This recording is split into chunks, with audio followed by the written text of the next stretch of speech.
welcome to a presentation on the Misrepresentation of Disabilities Throughout Media by Caitlin Kresick. In this presentation, we will cover a variety of topics, including several ways disabilities are misrepresented within our society and our media today, and how inclusive shifts have benefited this community over time.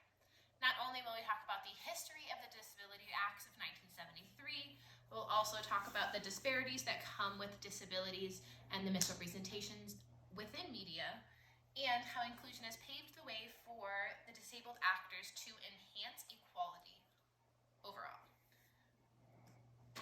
The depiction of disabilities in our media has been misrepresented throughout our history. Like most of you can probably think of, if you think of a character that you know in a previous movie or a different show, a lot of the characters have a save me mentality. They come up with, ends up having some type of miracle, like their disabilities immediately end at the end of the movie, or they become very brave or more of like a heroic role. So these are the three roles that are misrepresented most oftenly in visibly disabled characters in the media. However, it is changing, thankfully. Here is a short but sweet video that I found of Judith Heumann, who really encapsulates what it's like to be disabled. In reality, I don't know why I was really surprised by this story. Because when I was 5 years old, and my mother, like mothers and fathers all across the United States, was taking me to school to enroll, she pushed my wheelchair to the school in walking distance to our house, pulled the wheelchair up the steps into the school, and we were greeted by the principal. Not really greeted, but the principal said, no, I couldn't come to that school because it wasn't accessible. But he told us not to worry, because the Board of Education, in fact, would send a teacher to my house. And they did, for a total of 2.5 hours a week. This is just an example of how the disabled community experiences disparity overall. 2.5 hours a week. I know. So That's 30 minutes a day. Monday through Friday. So one other example of how the media is misrepresented throughout our history is, if you ever heard back or thought back to the 90s, Bubble Boy. So Bubble Boy it's a really funny storyline actually, and it's about an immune-compromised boy who has to live his life in a bubble. He becomes infatuated and falls in love with this woman who ends up getting married or has plans to get married. So he makes this mobile bubble so that he can stop his love from getting married. This is an example of basically his disabilities disappearing at the end of the movie. Which obviously wouldn't happen in normal life. And it's also rude.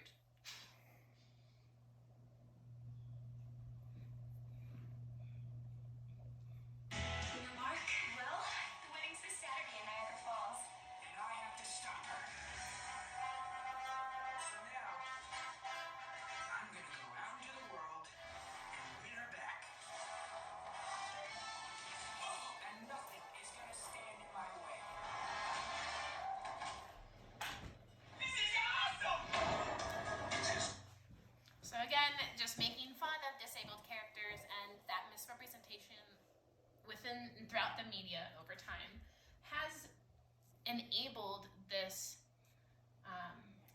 disconnection for very long. So one thing that's been happening most recently in our recent history, or in the last month or so, is Snow White and the Seven Dwarfs. So Snow White and the Seven Dwarfs is something that we've all known from the 70s. However, there's become a remake, and a huge controversy that there has been is none of the 7 roles of the dwarfs were played by dwarfs. And this is a short but very brutally to the point interview about a dwarf actor who also is trying to explain why dwarfism is misrepresented and why these types of roles should be visible and also able to be taken by dwarfs instead of somebody who's able-bodied. I don't know if that's the right word, but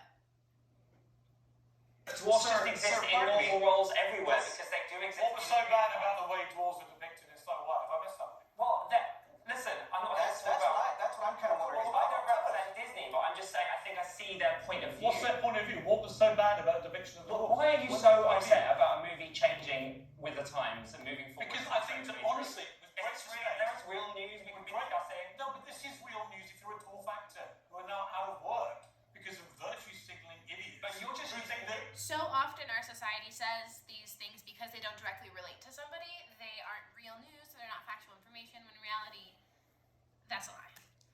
Everything has to be rewritten. You want just to be inclusive. As a cheap When shot. it's not inclusive at all. No, you're using Dylan as a cheap shot to attack a Wokey. I don't think Dylan feels I'm using him as a cheap shot. Firstly, that are drawn as dwarf roles in Hollywood. You're not allowed to call yourself. Apparently, Dylan, you're not allowed to call yourself dwarfs. Apparently. I would love to hear, what should I call myself, sir? I think you should call yourself whatever you feel comfortable with, but as a person, He calls himself a oh, dwarf. that's great. Good on you. A dwarf. Just like dwarves aren't able to have the opportunity to go out for most any roles unless they are a dwarf role. So this is why this is just another misrepresentation of visible and non-visible disabilities throughout our media. Some examples of correct representation of disabilities throughout our media today, and thankfully it is changing and shifting the narrative, which it has needed to. First off, it's Noah Mathowski. So he's just got cast in last year as a lead role on Peter Pan and the Lost Boys. He's Disney's first visible disability character and actor that they have created, that they've hired as a role. The second person is Ellie Goulding. She's the first model with Down syndrome to work with either Gucci and Adidas. And she's also had a spread in Vogue and been on the cover shoot of Vogue. She's a UK-based model. Denise, who we'll learn more about, is from Camp Jened. She is an activist living with cerebral palsy, and she's also a little bit in the media because she's come up with, she was part of Crip Camp, and a few other things we'll discuss, as well as RJ Mitt, who is an actor in Breaking Bad who also lives with cerebral palsy. So for this Noah Mathowski, he just randomly went out for this role. He was part of a talent agency. They sent him this email and he decided to go for it. And his mom says, it's not a learning difficulty, it's a learning difference, and we should embrace the difference. And he's a wonderful representation of how we can start to incorporate and include everyone. The second person is Ellie Goldstein. We can model like anyone else with or without a disability. The Gucci model Ellie talks, and this was found in that Vogue article. This is just a short little. I like my funkiness, and well, let's say this, so I'm a bit of a cheeky person. My disability has taught me to be me and not to be scared. Never give up, be who you are, and smile.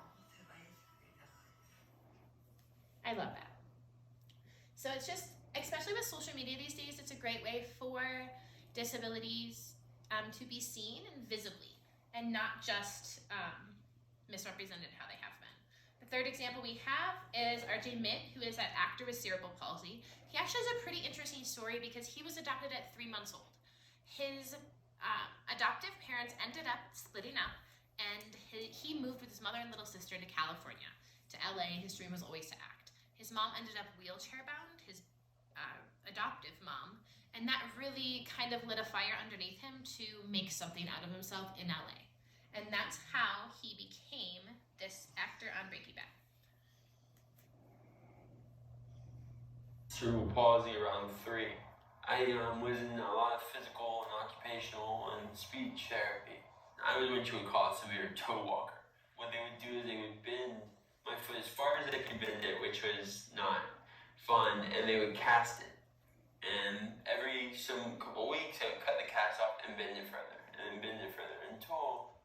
So this is just an example of how RJ is using his disabilities to become more inclusive overall. Last but not least, we have Crip Camp and Camp Jeanette. This is one of my favorite, absolute favorite disability stories. Or, I guess stories throughout disability history, we'll say. So Camp Jeanette was a summer